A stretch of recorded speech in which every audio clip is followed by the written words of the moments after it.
previous video, I showed my plans for making this Dave Grohl guitar headless because the neck was snapped off. I bought it that way. Broken. I made a template for an adapter plate out of masking tape and heavy paper, and transferred that plate to some aluminum sheet that I bought at Lowe's, but the aluminum was too thin.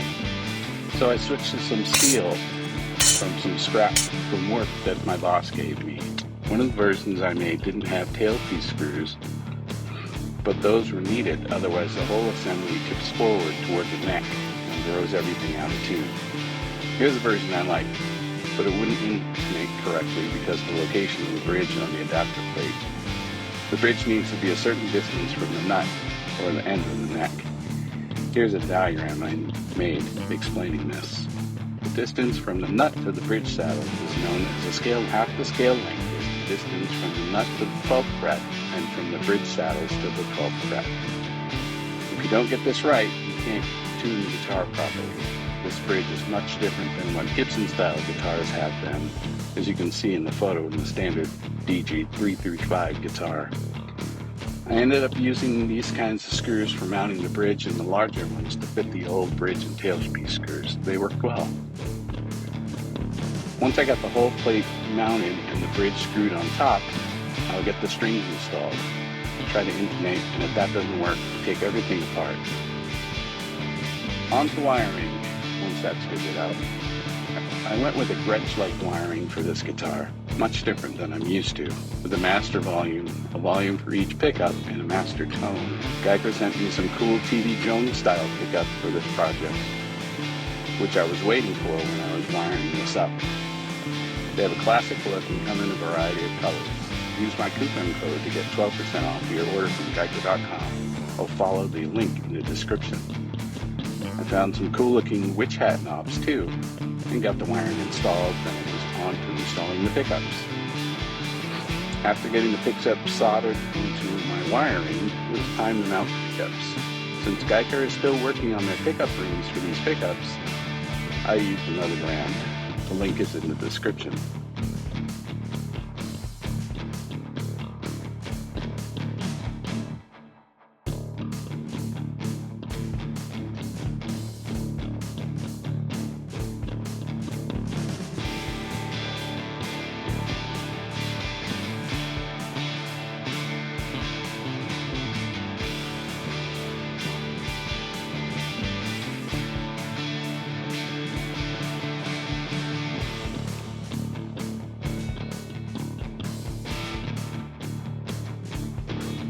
And mounted the pickups with this kind of mounting plate before, so I had some trial and error before I got that right and made a diagram that I sent to Guyker so they can include it as part of the instructions, which I was also able to provide to them.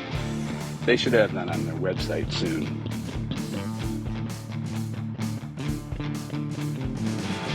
I got to testing the wiring and found the switch was in the wrong way. So I had to turn it around so the down position is the bridge pickup and the up position is the neck pickup. I know that's backwards, but that's the way I like it.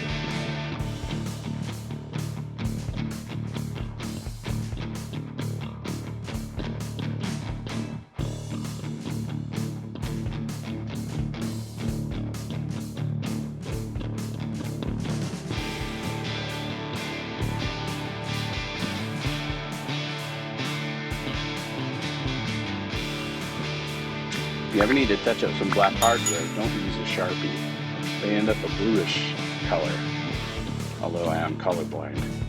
These Varathane furniture touch-up markers are great for this, and the other colors work well for natural guitar blemishes. I left the pickup wires long so I could route them along the diamond F-holes in the guitar so they don't show through the holes.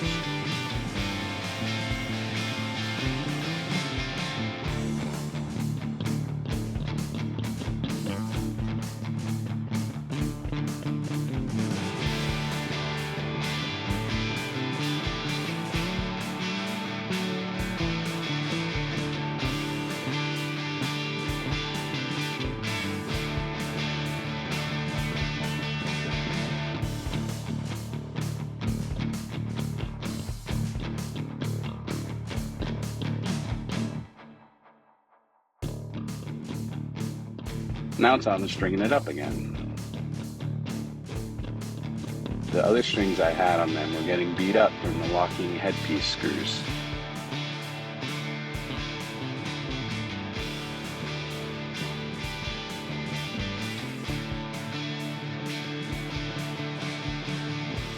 First I had to put the saddles back that I had taken out so I could get the bridge off and onto the mounting plate. During that time I had taken the saddles off and they were in my magnetic parts tray. And I lost one of the screws and looked and couldn't find it.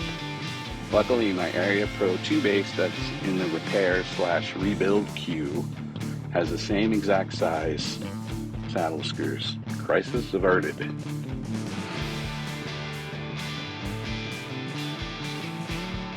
I went with Ernie Ball Paradigm Slinky 92 to 42 strings for this guitar. They're great strings and I don't think I've ever broken a string of these Paradigms. And being a bass player who rarely changes his strings, my guitars go a long time between string changes.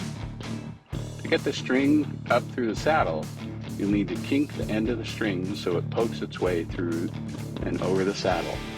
Remember, the ball ends go into the bridge, not into the neck. I get them positioned in the ball end holder of the bridge and crank it so just about a half of the ball is exposed. Pull the string tightly through the headpiece lock at the end of the neck and tighten down the grub screws. I recommend an Allen key with a handle like what I'm using for my initial tuning. My arthritis in my hands does not like tuning these keys on the bridge. I'll leave the correct size Allen key in the description. While you're at it, do me a favor and hit that like button. It really helps me out and it's free.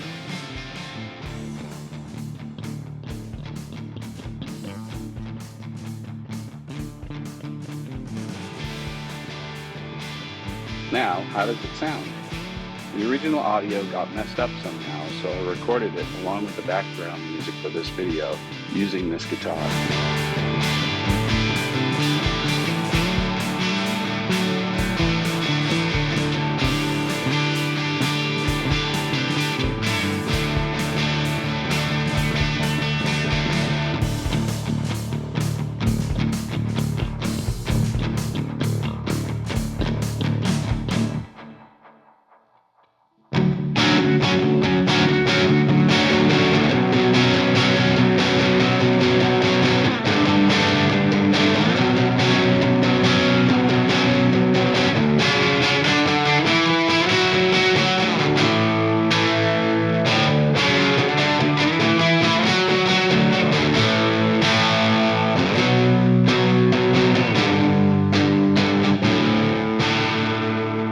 Thanks to Guyker for the bridge and pickups.